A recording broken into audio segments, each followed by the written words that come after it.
Dober večer, cenjene gledalke, spoštovani gledalci. Moje ime je Aljuš Pertinač, vlada Roberta Goloba še ni popolna, je pa že polnoštevilna, vi pa spremljate najbolj politično korektno oddajo slovenskih televizij. Ko se spustim s Pohorja, starega slovenstva ni več.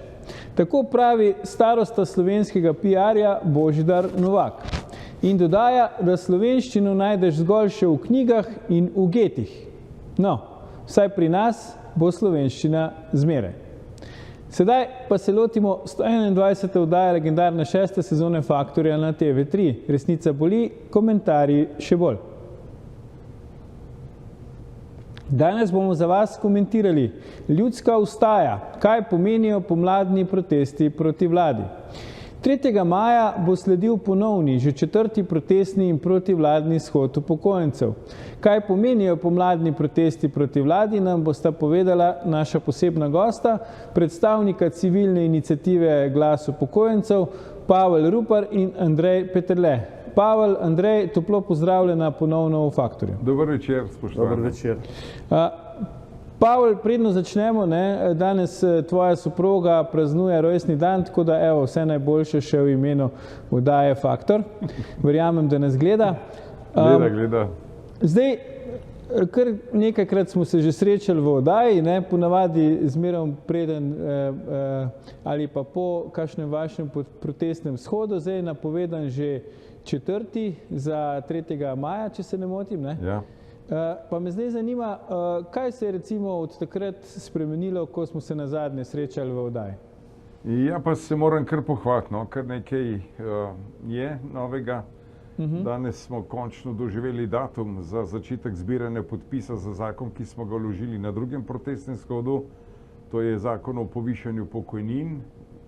Nekaj bo kasneje Andrej povedal okoli vsebine tega zakona.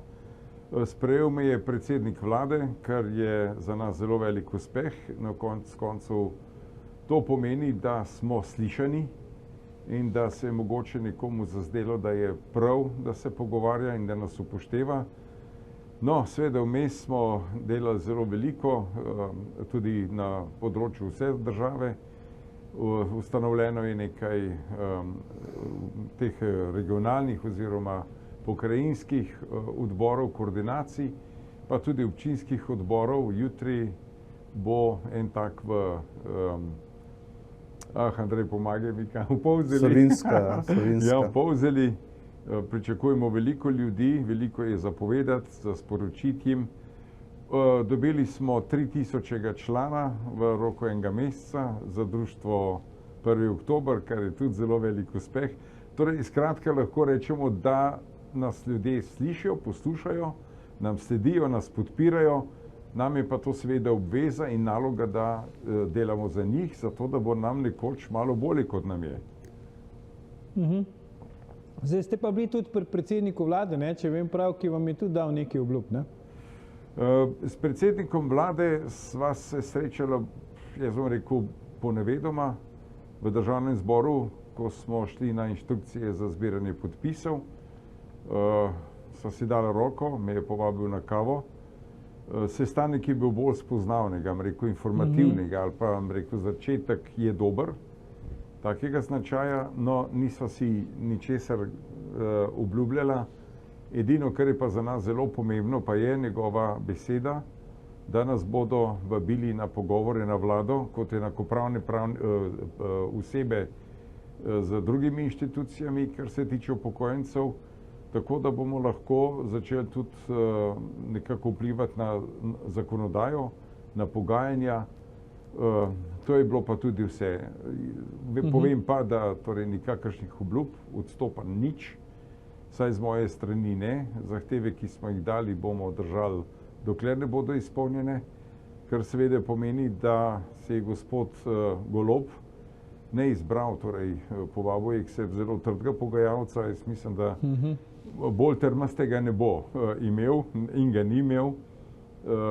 Mi je samo ena stvar važna, to je, da uspemo narediti tisto, kar smo ljudem obljubili, in da bo to življenje, ki ga pričakujejo mnogo boljše, kot je to, ki ga živijo.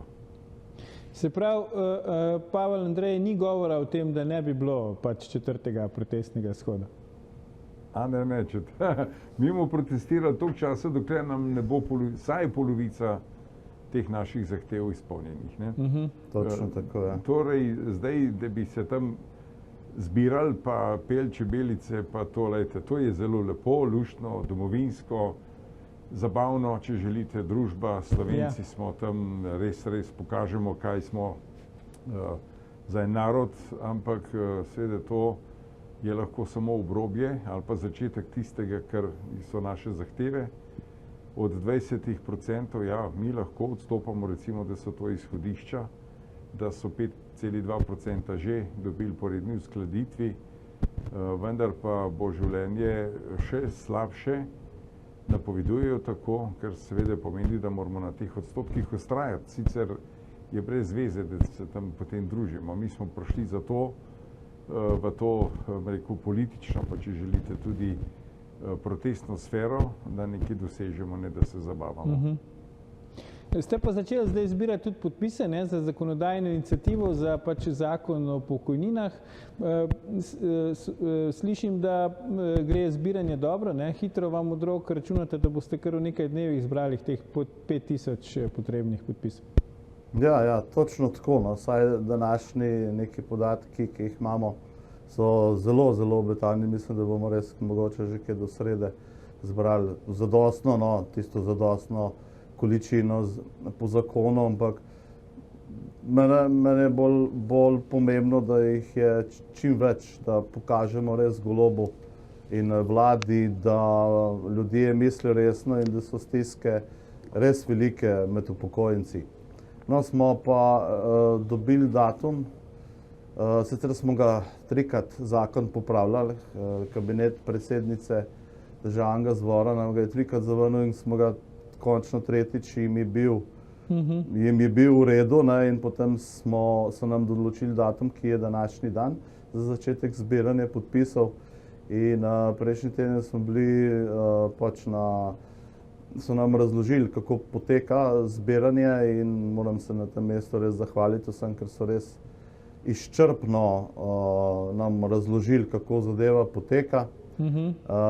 Sedaj je pa seveda stvar na vseh vas, upokojenke in upokojenci, da se odzovete in res podprete naš zakon.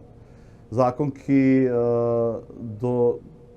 ki predvideva 20% zvišanje pokojnin do 1000 evrov, 15 do 1500 in 5 na 1500 evrov. Mislim, da je to res tisti minimum, ki naj bi ga dobili, da saj malo ublažimo to stisko. Se bo pa tukaj jasno pokazala vsa volja trenutne Golobove vlade. Mislim, da je čisto enostavno, naj zakon podprejo in smo na dobri poti, da se še spogajamo o drugih zahtevah. Tukaj bo res prvi pokazatelj, ali Golob res misli resno s tem pogovori, ali je to samo kot do zdaj že velikokrat samo neka PR poteza ali pa neka časovnica, zavlačevanje nekih nujnih ukrepov, ki jih morajo v bistvu vpeljati v državi. Čigavo infrastrukturo koristite za zbiranje podpisov? Je to od stranke SDS? Imate svojo, katero drugo? Ne. Mi imamo samo Facebook, pa mogoče Instagram, Twitter, malo Twitter. Vse ostalo pa vas medije, ne, ker sem vsem zelo hvaležen, da nas povabite, da lahko svoje povemo. Drugače pa nimamo neke organizacije, tudi ljudi je še premalo, da bi stali pred upravnimi enotami in ljudi nagovarjali, ampak jaz mislim čisto preprosto. Lejte, sej slovenski narod, upokojenci pa sploh so zreli ljudje, vejo, zakaj se gre. Zdaj, da jaz poudarjam, da vsak podpis, ki ga tam dajo, ne dajo meni, ampak ga dajo za svojo pokojnino, to seveda pomeni njim pravzaprav ne samo motivacijo, ampak tudi obveznost, se gre konec koncev za njihove pokojnine. Stvar je pa v tem, da bomo mi to delali 2 meseca, zbirali podpise. Jaz jih želim dobiti 50 000. Res povem odkrito, da je to številka, ki si jo želim. To pa zato, ker je to moč. Zdaj izbrati v 2 dneh 5000 podpisov je rekord, je zelo dobro, zelo spodbudno, vendar mahati čez 2 meseca s 5000 podpisi pomeni, da bi rekli, a sam 5000 vas je. Torej, tu se izraža moč in jaz seveda apeliram na vse, na mlade. Lejte, mi delamo to pokojninsko zadevo tudi za tiste, ki so še zaposleni in je seveda edino prav, da tudi oni pridejo podpisovati, da kdorkoli pripelje starše na upravne enote, da tudi sam pomaga in odda ta podpis. In ko nas bo res veliko, ko bo tega papirja zbranega toliko, kot si želim, pa seveda zelo, zelo dvomim, da bo katera stranka v parlamentu rekla, mi bomo pa 50-60 tisočimi nasprotovali in bomo proti temu. Ne. Ja, čeprav ne, Pavel, mi dva veva oba, ti še veliko boljš kot jaz, da od slovenskega parlamenta lahko vse en marsikaj pričakuješ. Ja, ampak oni lahko pričakujejo, da naša moč toliko raste, da jih znamo ven odnesti. Aha. To povem odkrito in to pa je za razmisliti, ja. Ne, to pa lejte. Pritiski na parlamente so bili po Evropi, po svetu tudi že tako močni, da je parlament samega sebe razpustil in če ga jo kaj dosti biksal, pa če se jo norca dela z nas, veste, nekdo bo potem takrat, ko potegnil, pa knjih je samo 50, nas je pa 200-300 tisoč. Povedala sta, da ste morali zakon popravljati, predno je zadostil pogojem državnega zbora, da ste lahko začeli postopek. Se ne bojite še kakšnih, da rečem tako na rekovajih, administrativnih ovir nadalje pri zbiranju podpisov? Ne vem, zakaj bi. Stvar so nam vse razložili. Je zelo pomembno, da se ta podpora, ki jo daš na upravni noti ali elektronsko, res izpolne povsem pravilno. Tu je edini pogoj, notor itak, kakor si je razlagala, je ekipa, se pravi komisija, ki pregleduje to in kakšna je mogoče že narobe, ne mora biti pa, ne vem, 5000, ne. Ja. Tako da je vse možno, ampak ne, ker se spomnite, enkrat so se že zgubili tudi eni podpisi, seveda vam tega ne želimo. Predlagam pa, da si zdaj vzamemo krajši premor, pa mogoče v tem času že kakšen več podpis podpore pridobite, tako da ne nam uiti, gledalke, gledalci, se vrnemo po oglasih, ko nadaljujemo s komentiranjem, kaj pomenijo pomladni protivladni protestni shodi. Ostanite.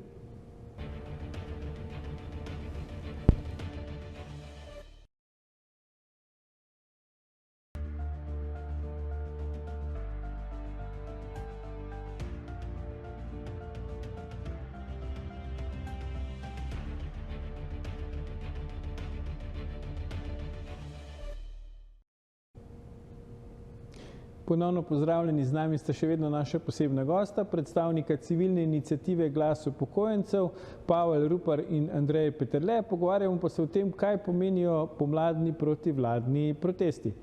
Pavel, Andrej, v prvem delu oddaje smo končali tam pri zakonu, se pravi, vi računate, da boste podpise zbrali, da boste zakon vložili, potem bo seveda glasovanje. Nekaj ste tudi že rekla, da ne pričakujete, da bi kdo utegnil glasovati proti, posebej še, če se bo uresničila vaša želja, da namesto zahtevanih 5000 podpisov zberete kar 50 000 podpisov. Ampak vendarle, recimo hipotetično, če se zgodi, da zakon pade, kaj bi to pomenilo za vas, kaj bi to pomenilo za upokojence? Za nas to pomeni nadaljevanje boja. Še bolj trdo, še bolj na grobo ne, ker se tega ne bomo posluževali, ampak bomo pa seveda uporabljali metode, ki so demokratične, mogoče še celo zaostriti ali pa povečati zborovanja. Seveda, ja, to ste prav rekli. Vprašanje je, če si bi kdo pri taki množici zbranih podpisov upal glasovati proti. Pa tudi, če že, mogoče bodo zakonodajo spreminjali tako, da bo bolj vladnim strankam prijazna, pa prijetna. Vprašanje pa je, koliko bi v tem primeru spremenili našo pobudo, naš zakon. Zdaj, če bi ga temeljito spreminjali samo zato, da bi imeli osnovo, pa ta naš material, potem nismo naredili nič. Potem naj si nekam napišejo, da bo precej ostro. Mi bomo ustrajali, na vsak način bomo ustrajali. Jaz sem zdaj, sem rekel, vesel, da je prvi sestanek z Golobom bil, da bomo tukaj naprej tretirani kot enakopravni partnerji pri pogovorih. In jaz upam, da se bomo potem menili tudi tam, preden bo ta zadeva prišla v zakonodajni postopek, zdaj so seveda še na vrsti najprej odbori, potem gre to v prvo branje, če seveda odbori ne bodo že proti, potem je zadeva za nas zgubljena. Bom pa še enkrat rekel, ne, tudi 50-60 tisoč je mogoče še celo premalo, da bi se zamislili, da je množica za nami. Ne. Zato še enkrat apeliram, pejte na upravno enoto, ljudje bodo lahko te potrjene police oziroma te obrazce prinesli na shod, na tretji shod, mi bomo tam imeli 3-4, nam rekel stojnice, ampak zbirne punkte in bojo tam lahko ljudje to oddali, da še malo pošparamo za poštnino. Zdaj, mogoče glede na nadaljnjih sestankov na vladi zgolj droben namig, ne? Če bo na sestanku prisotna tudi gospodična Tina Gaber, pol veste, da ste zelo visoko na lestvici prioritet. Ne? Ampak šalo na stran, zdaj, ko govorimo o zaostrovanju protestov, če vaše zahteve ne bojo izpolnjene, vidimo v Franciji so glede tega zelo inovativni, nazadnje so kar prezidali avtocesto. Ne? Se mogoče tudi tam kaj zgledujete, dobite kakšno idejo, kaj bi se še dalo narediti? Pa ne, mi avtoceste ne bomo pozidali. To sprašujem zato, ker jaz se vozim po avtocesti, pa me zanima tako malo. Ne. Mislim, res bomo uporabljali vsa demokratična sredstva in res pritisk do konca. Zdaj, kakšni bodo pa te ukrepi, sej načeloma nekaj je že v planu, ampak se bo pa še sproti videlo, kje bi se dalo pritisniti na vse te, ne samo na vlado, saj tukaj so tudi poslanci, tukaj je 90 poslancev v državnem zboru, ki v bistvu lahko na vsakega pritiskaš, ne bomo pa zidali cest, to pa je v našem interesu. Ampak se mi zdi, da vse, tako kot ste aktivirali pač upokojence, kar je že samo po sebi, se mi zdi v redu, posebej v teh pokoronskih časih, ste aktivirali tudi druge dele pač populacije, druge družbene skupine. Imam občutek, da se, vsaj to je moj osebni občutek, boste videla povedala, kaj vi mislite, da so tudi kmetje recimo pač se bolj opogumili, ko so videli pač, kaj je vam uspelo. Tak je moj občutek. Oni tudi zelo zaostrujejo ta svoj boj pač za svojo pravico, za svoje zahteve. Pa me zanima, kaj vidva menite o tem. Se počutite kot nekdo, ki je začel zdaj sprožil nek plaz, ki se bo zdaj nadaljeval tudi v drugih delih populacije, v drugih družbenih skupinah? To nedvomno. Zdaj prvi protest, ki je bil januarja, je za seboj potem potegnil tudi gasilce, pa medicinsko osebje, na koncu tudi kmete. Mi je pa tu nekoliko žal, da se pa ti sindikati nočejo z nami povezati. Zdaj sem bom iz življenjske zgodbe povedal, kaj pomeni, če se neka sfera, ki ima ista mnenja, iste cilje, ista stališča, ne povezuje. To pomeni, da vsak za sebe letamo po Ljubljani, da je seveda nekdo bo prej ali slej odnehal. To se mi zdi, da nekdo to želi. In jaz se čudim predvsem predsednikom sindikatov, tudi kmetov, gospoda Medveda, da tako a priori, celo bom rekel, grobo odklanja sodelovanje in naš poziv, da gremo skupaj protestirati, čeprav mene pa kmetje kličijo dnevno. Torej, zakaj ne, kaj, jaz ne vem, jaz vzroka ne poznam, ampak zdi se mi tukaj, da ni to v redu. Nas je veliko, kmetje imajo svojo moč, če bi skupaj lahko nastopali, bi prej prišli do cilja. Če pa nekdo špekulira in s tem namenom ne gre v skupen nastop, se je pa treba vprašati, če je še dobro za predsednika, kogarkoli. To se bodo pa že med sabo zmenili, ampak jaz mislim, da nekaj v ozadju je, sicer bi bilo to že vidno na skupnem shodu. Ja, ker se zdi na nek način logično, če že govorimo o pokojninah, kmečke pokojnine so pač, bi rekel, eno glavnih perečih vprašanj znotraj pač pokojninskega sistema in mogoče res kakšna kalkulacija zadaj, da bi vlada raje na nek način ali pa lažje, da tako rečem, ugodila njihovim zahtevam, pa se mogoče potem zaradi tega nočejo povezovati. Ampak vemo, tradicionalno pač, da to, bi rekel, ne prinese na koncu rezultata, ker oblast zmeraj poskuša pač izigravati. svoje podrejene, da tako rečem, drugega proti drugemu. Ja, seveda, se pravi, močni smo samo skupaj, zdaj pa se so kmetje enkrat že videli, ne? Povabili so jih na pogajanja, nekaj so govorili, na koncu so ostali goli in bosi. Ali pa bom rekel na istem, kot pa so bili, ko so prišli prvič na pogajanja. Ja. Torej uspeha ne bo, če ne bomo stopili skupaj. V zadje pa jaz ga niti raziskoval ne bom, ker povabili smo jih, podpiramo jih tudi, mi smo podprli vse proteste, že s tem, ker sami vemo, kako je in kaj je potrebno, da pridemo do cilja, do naših zahtev. Nasprotno pa ne, no, se pravi, zdaj zakaj upokojencev ne podpirajo, ne vem, mislim, posamezniki ja, pa tudi grupacije, recimo, kaj sem, znotraj kmetijstva, ker sindikat kmetov je samo en delček vse populacije kmečke, ne. Gre pa tudi za njihove pokojnine. Prav gotovo, to je bilo mene ena prvih zahtev, ko smo rekli invalidom, kmetom, ne, tisti, ki so, ne, jaz še danes ne vem, zakaj imajo kmetje tako nizke pokojnine. Mi ne zna nihče povedati, zakaj se to vleče iz Jugoslavije še in zakaj kmetice, matere, starejše, Bog dej, da so stare 90 let, ampak jaz še zmeraj jih vidim po kmetih, pri nam, še zmeraj putke, jajčka kopljajo, torej še zmeraj morajo delati, da preživijo, ne, ker se mi zdi pravzaprav zelo ponižujoče, ne, ker kmet, vendarle, jaz sem vedno rekel, ni kmeta, ni naroda.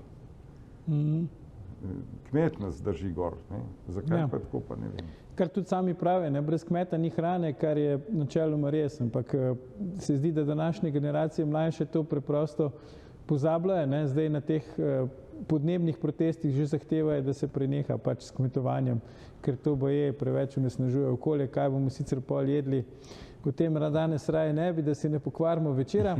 Ampak, Pavel, Andrej, kdaj recimo so se vaši pač protesti ali pa vaša prizadevanja za višje pokojnine spremenila tudi v protivladne proteste? Kdaj je prišlo do tega preobrata? Če je prišlo do preobrata, ali je bilo že od vsega začetka, ste povezvali, se pravi, to vprašanje položaja upokojencev z nasprotovanjem aktualni vladi?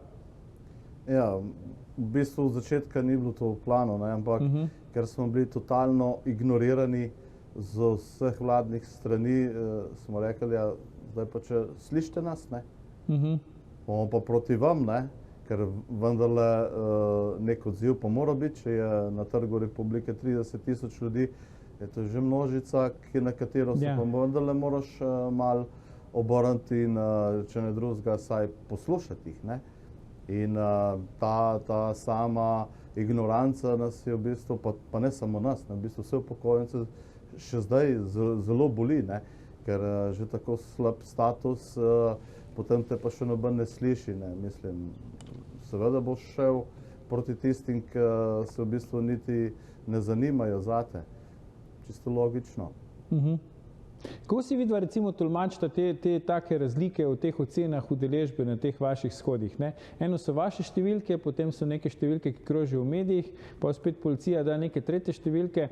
Recimo, če karikiram, pač na koncertu se točno ve, koliko je bilo ljudi, dobro, tam se sicer tudi vstopnice prodaja, ampak vendarle, medtem ko pri teh protestnih shodih so pa vedno potem polemike v javnosti, koliko je bilo ljudi, a jih je bilo toliko in tako naprej. Kako si vidva to razlagate? Še celo prepenajo slike iz nekih drugih protestov, ki jih je bilo res malo, ne. Češ to pa pozabijo, da je bilo januarja, torej da v zadnje ne more biti zelenih dreves, ker januarja pač ne, listja pa cvetja ni. Glejte, tisti, ki se bojijo množice, bodo vedno rekli, koliko malo nas je bilo, ne. Tisti, ki smo tam zato, da opozorimo na svoje probleme, bomo pa zmeraj rekli malo več. Realno je pa nekje vmes, ne, to se da vse prešteti, mi to potem sami naredimo z neko mrežo.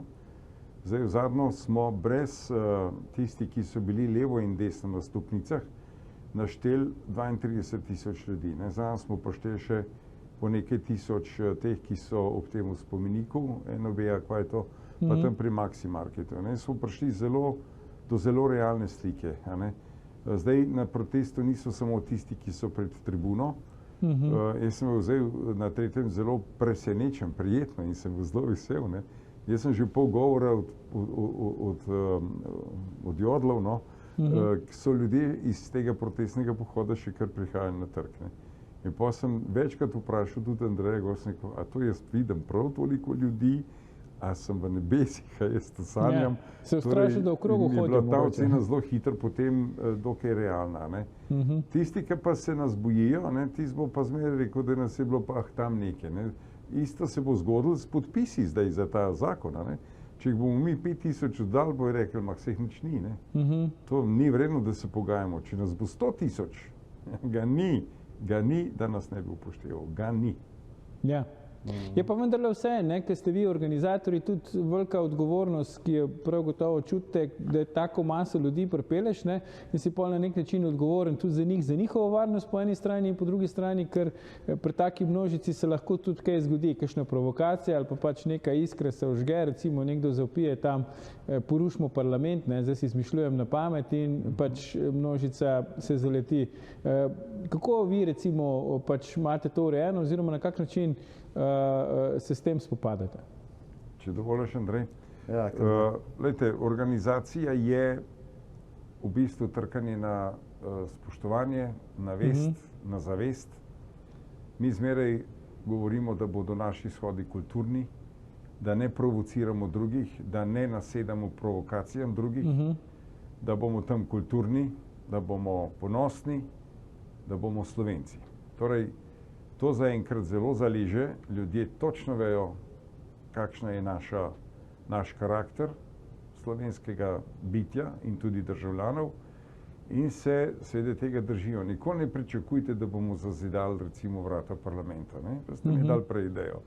Ampak bile so že tudi druge pobude, ne vem, vse sorte, ampak naš cilj je tudi pokazati kulturo, dostojanstvo, slovenstvo, zavest, domoljubje.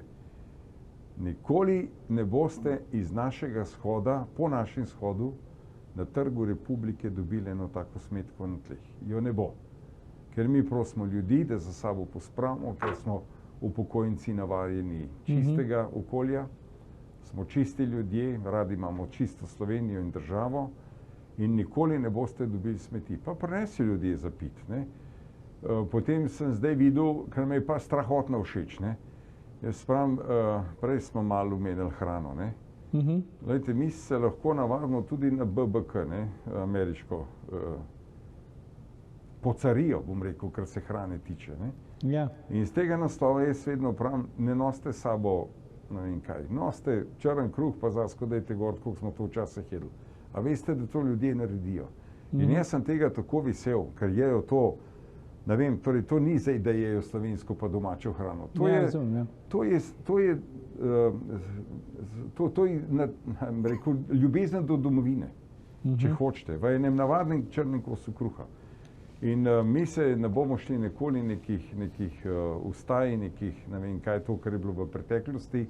Jaz tisti nisem mogel gledati, resnično ne. In mi kažemo drugo podobo Slovenije, drugo podobo prebivalstva. In jaz sem na to zelo ponosen. Na te ljudi, ki pridejo, ja, jaz sem, pravim, moj poklon in vsaka čast in jaz upam velikrat, da se še vidimo, ker na koncu koncev je to tudi druženje, na koncu koncev je to slovenska pesem. Res je lepo, no, jaz upam in spet vabim 3. maja, pridite, ob 3 popoldne bomo tam spet, tako kot smo bili do zdaj. Zdaj vidimo, pri protestnem shodu, ki so ga napovedali kmetje, policija prijazno hodi zdaj do kmetov domov, na kmetije jih obvešča, da je ta protestni shod in jih tudi prijazno sprašuje, če se ga kanijo udeležiti. A računate, da bo podobno storila pred vašim naslednjim protestnim shodom, skratka, da bo zdaj začeli hoditi, ne vem, v domove upokojencev in sprašovati upokojence tam, ali kanijo prideti na protestni shod 3. maja ali ne. Ker roko na srce, jaz sem že kar precej star, ampak se ne spomnim, da bi kdaj že policija to počela vnaprej, spraševala ljudi, ali bojo prišli na protestni shod ali ne. In celo danes smo dobili pojasnilo, da s tem krepijo zaupanje v delo policije, pa naj si vsak o tem misli, kar si hoče. Bom najprej rekel, vse skupaj je zelo kriminalno, mislim. To, da pridejo in sprašujejo tam boga kmetek, a bo šel na protest ali ne in na kakšen način. To so samo še tisti temačni časi, ki so bili v preteklosti. po nekih mojih podatkih niso nobenega izmed naših ožjih članov ali pa koordinatorjev, ni policija spraševala, tudi mene niso, tako da ne vem, no, je pa vse možno. Če so kmete, pa ne bodo mogoče tudi nas, no, ampak sej, jaz jim pravim, vse je na Facebooku objavljeno, tako da si lahko tam vse preberejo. No, če dovolite, bi jaz tle samo nekaj dodal, ne. Mi sodelovanje s policijo ocenjujemo na strahotno z visoko oceno. Res prijazni, pomagajo nam, tudi vidim, tam ljudem pomagajo, če kdo pač zaide v kakšno manjšo težavo. Komunikacija je odlična, do danes ni eden rekel nič, ne. Tudi te, jaz sem rekel, preverjanja, ne, kdo bo zdaj prišel na kmečki punt, to ni policija tista, veste. Policija pač dela tisto, kar jim je naročeno. To so fantje, ampak rekel, so punce in fantje, ki zelo, zelo na visokem nivoju in tudi z veliko moralno odgovornostjo opravljajo svoj poklic. In če vam nekdo reče, pojdite to delati, oni to naredijo. Zdaj, policaji, tisti, ki so tam pač bili, niso ničesar krivi. In jaz sem rekel, z razumevanjem in spoštljivo jih sprejmite. Je pa seveda zelo na mestu vprašanje, kdo jih pošilja tja, ne. Kdo zdaj tisti v ozadju pač te ljudi zaposluje tako, da hodijo po domovih. Jaz mislim, da tu politika bi bilo zelo zanimivo vprašati poklukarja, ne, če kaj ve o tem, ne, in zakaj to počnejo. Ne. Zdaj, zakaj to je to strahovlada, a se je začela to neka represija navidezna šele, ampak to ni v redu. Ne. Policija sama in fantje in punce pa jaz mislim, korektno upravljajo svoje delo in svoje naloge, ki so jim dane. Ja, jaz moram povedati, da mene niso pač poklicali pa vprašali, kaj se bomo mi 3 danes v oddaji pogovarjali, ne, ampak mogoče pa do prihodnjič še to pride. Se pravi, če vaju prav razumem, vidva ne pričakujeta, ne, da bi se pri nas podobni prizori dogajali kot v tujini, recimo, ko je pač policija nasilno nastopila na tovrstnih protestnih shodih. Ne, saj smo povsem mirno protestiramo. Jaz sicer res ne vidim vzroka in res, tako kot je Pavel rekel, je sodelovanje z policijo res vsa zahvala jim. Glede tega, tudi varovanje shoda, res profesionalno na nivoju, ne.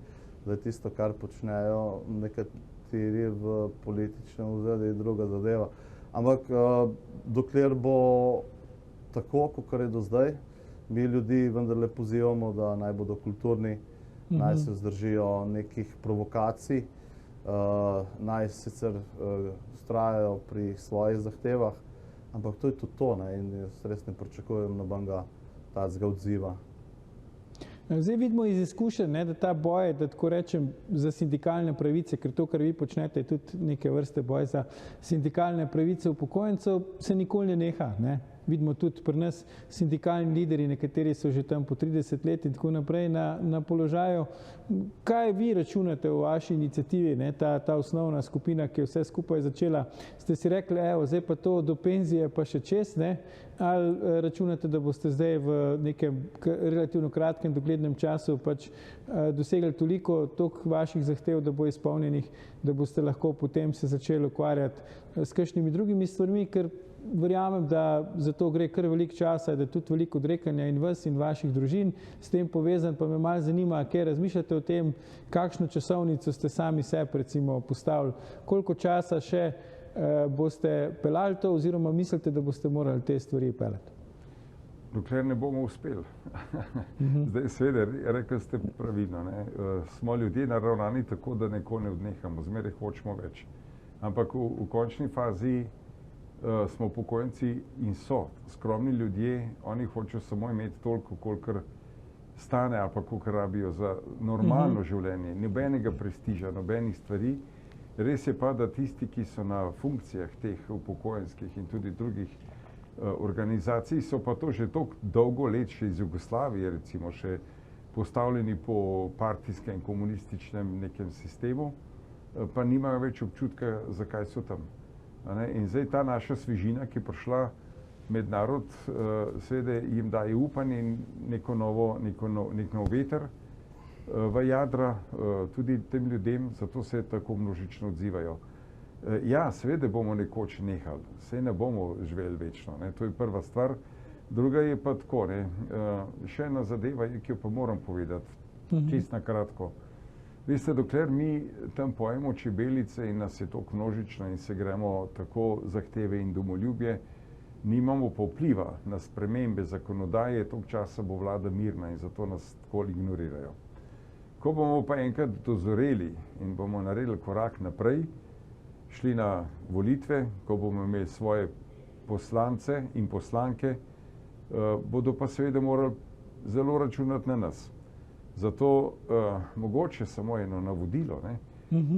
Ne gospod Golob nas a priori odklanjati, ne reči vi upokojenci, vi pa nič. Kaj pa če ste nekoč rabili naše glasove za sestavo svoje vlade, ali pa Janez Janša, ali pa Tonin, ali pa kdorkoli že.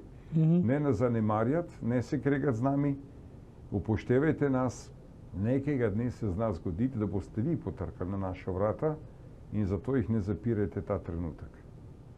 In kaj pa, če recimo upokojenci potrkajo na vaše vrata, pa reče, zdaj imamo pa mi tega dovolj, ne? Desusa praktično tako rekoč ni več na političnem prizorišču, sam formalno še relativno tam nastopa, mi hočemo pravo svojo upokojensko stranko, ki bo skrbela za naše pravice. Kaj pa v tem primeru? Tu smo, vaši smo. Preprosto, ravno o tem govorim. Pobud za ustanovitev stranke upokojencev neke nove, ne? Je iz dneva v dan več. Danes recimo, ko so te podpisi, pravijo, končno lahko malo tudi narod vpliva na zakonodajo. Moramo imeti predstavnike, dajmo narediti stranke. Zdaj ta trenutek bom jaz rekel, da je to še malo prezgodaj. Počakamo čez poletje. Obvezno moramo počakati polletno bilanco države. Jaz se jo ne bojim, nekdo bi se jo mogel pa zelo bati. Jaz mislim, da se ta pogajanja, ki so te stavke oziroma ti protesti, odlašajo in zahteve izpolnitev odlašajo, zato ker morda nekdo že ve, kaj ga čaka. Jaz se tega bojim, mi bomo čez poletje mogoče tudi malo počakali, da vidimo, kaj se bo novega zgodilo, nadaljevali potem v jesen in zna se zgoditi, to pa zdaj tudi lahko napovem, da se bomo mogoče še angažirali tudi v ustanovitvi nove stranke. Fantje so za to, mi smo se to menili in jaz mislim, da če hočemo nekaj res narediti, potem je korak v zakonodajno telo tisti, ki bo pripeljal do odločitve, do vpliva, do opominov, če hočete, ne pa izseljevanj kdo komu kaj.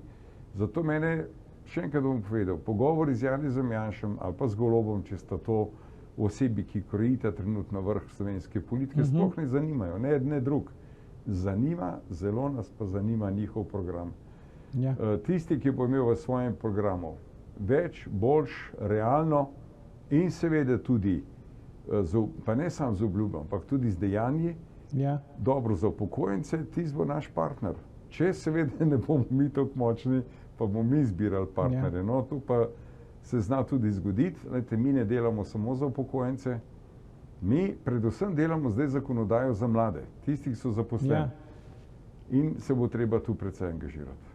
Evo, se mi zdi, da smo kar na pravilnem mestu končali današnjo oddajo, postavili piko. Pavel Rupar, Andrej Peterle, najlepša hvala za vajino gostovanje. Gledalke, gledalci, to je bil o tem, kaj pomenijo pomladni protesti, že 877. faktor na TV3. Jutri bomo za vas komentirali otroški kriminal, komu koristi in zakaj ga ne moremo zaustaviti. Ne zamudite, predvsem pa ne pozabite. Ni vseeno, kdo kaj reče.